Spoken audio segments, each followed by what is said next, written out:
Now, the first day of sentencing for a man who admitted driving into Liverpool fans during their Premier League trophy parade in May has come to an end. Paul Doyle initially denied the charges against him before changing his pleas to guilty in court last month.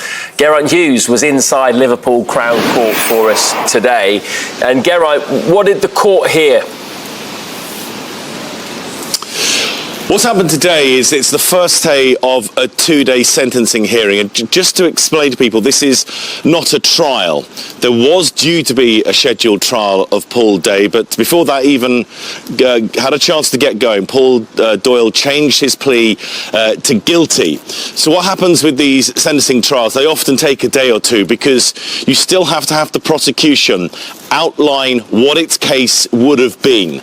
And in essence as well is to try and maybe answer some questions as to why and what and how things have happened as well, a process of law. So that is why we've had a lengthy day of hearing from the prosecution KC Paul Greeny today, and why only tomorrow in most probability we will actually hear the sentence that the judge will hand down to Paul Doyle.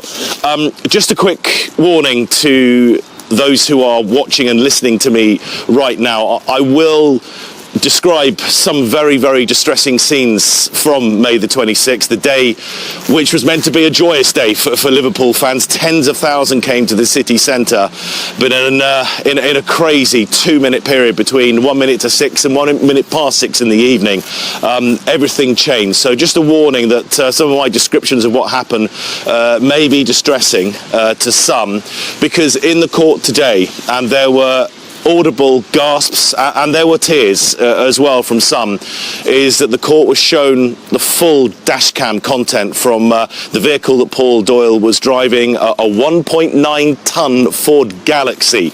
He drove into the city centre. He was there because he was picking up a friend that he had dropped off earlier in the day, and the prosecution began by trying to paint a picture that Paul Doyle, when he left his home for a 20-25 minute journey into the city centre of Liverpool, that he was already agitated and was driving dangerously. We see him undertaking and passing through a red light before he came into the city centre.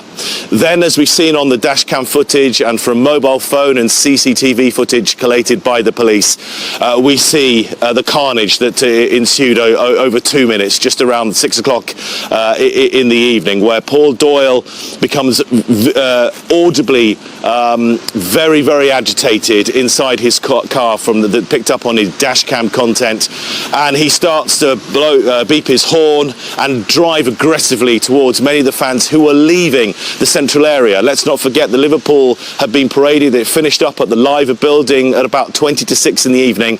People were then just leaving a day that they come to enjoy and to remember. And then you see these harrowing images of Paul Doyle's car veering through, speeding up through the crowds. And as he goes further into the crowds, they are becoming more dense, and the crowd are being hit by the vehicle. You see the shock on their faces as they realise that a vehicle is coming towards them.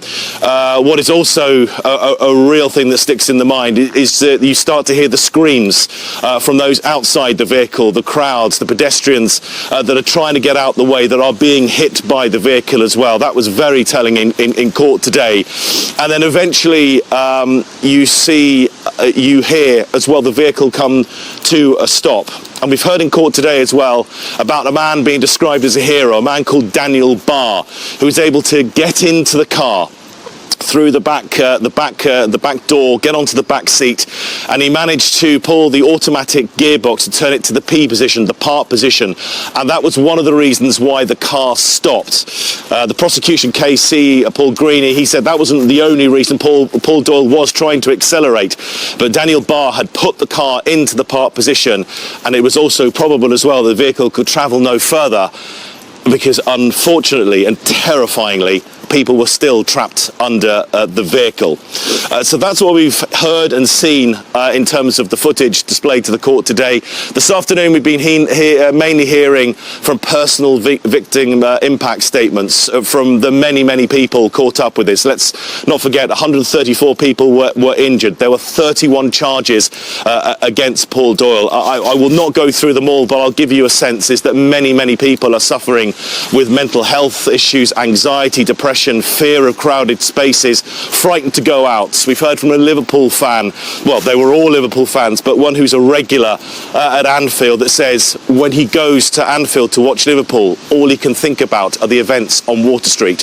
When Liverpool score a goal, all he can think about are the events on Water Street. And we also heard from a young 12-year-old girl as well. Her statement read out in the court that said, I went there because it was the best day of my life. It started as the best day of my life, and it ended as the worst day of my life. So that is what's been played out in the court today by the prosecution, going through the images and their case, and also starting to hear those personal victim impact statements. So Doyle will be back in court tomorrow. What will happen?